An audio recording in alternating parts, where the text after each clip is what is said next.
In this video, we're going to walk through updating FileSync 2025.4 and earlier to the latest version of FileSync 2026. In FileSync 2026, we have new connections. This means legacy connections such as Procore, Autodesk Construction Cloud, OneDrive, SharePoint, and BIM 360 will need to be migrated as they will be retired. Additionally, for Autodesk Construction Cloud and BIM 360 customers, you're now required to set up your own Autodesk platform service app. This will create an ID, and this ID needs to be provided to your hub and FileSync. This replaces the GRAITEC File Sync app that you currently use. Let's walk through updating FileSync. You can access the update option from the top right. You can see we have an update available. All you need to do is select this, agree to the license agreement, click yes, and FileSync will begin the update process. Once installation is complete, start FileSync. You may see this recover configuration dialog. This means that you have previously specified a Windows username and password in the FileSync settings. To recover the configuration, we need to provide the password for this account. If you're unable to do this, you can do a reset.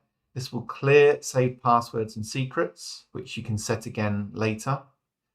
And it will clear authentication tokens for your connections. So your connections will still work once you've reconnected and authenticated.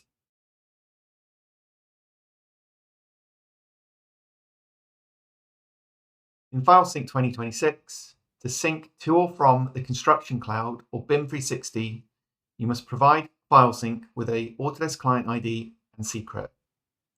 To do this, you must first create an Autodesk Platform Service app.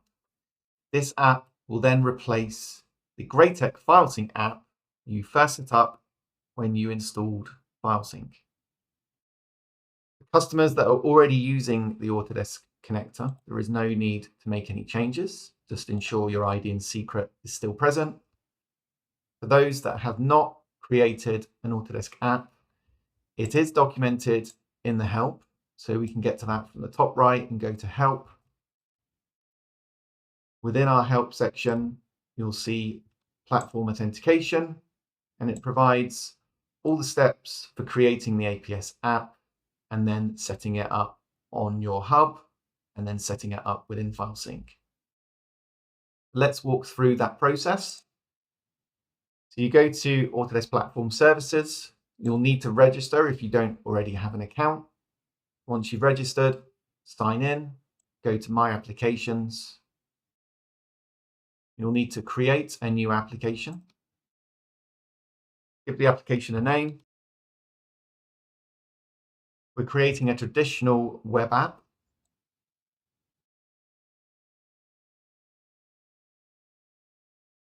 And then you'll see that it's created an ID and secret. So we need to provide this ID to our hub, and we need to provide the ID and secret to FileSync. The last steps when creating this app is we need to provide it with callback URLs. And again, this is documented in the help.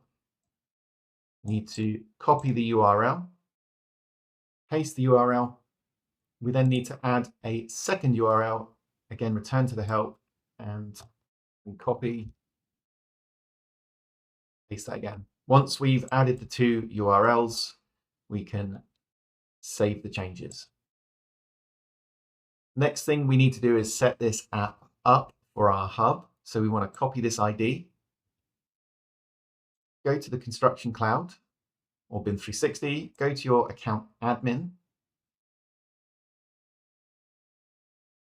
and then go to Custom Integrations, add custom integration, paste in your ID, enter a name,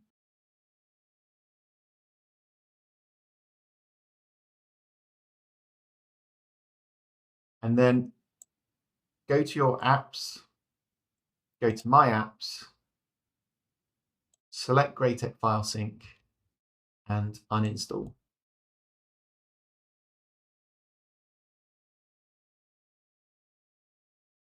Finally, we want to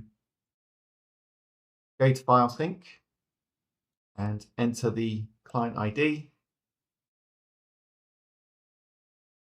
copy our secret, again, enter the secret into File Sync and save. Now that's completed, we could start syncing. However, for customers that have legacy connections, we recommend you migrate these as they will be retired and will stop working. You can see a legacy connection. They have an orange warning symbol. To migrate them is a really simple process. You simply edit the connection, select reconnect, and then it will tell you the connection is going to be retired. We can click yes to update, and this will migrate it to our new connector. We then follow the typical authentication process, which in this example is just me clicking allow. And that's the connection migrated. Once we click save, we can see the warning symbol is no longer listed. The connection has been migrated. Repeat that process for any legacy connection.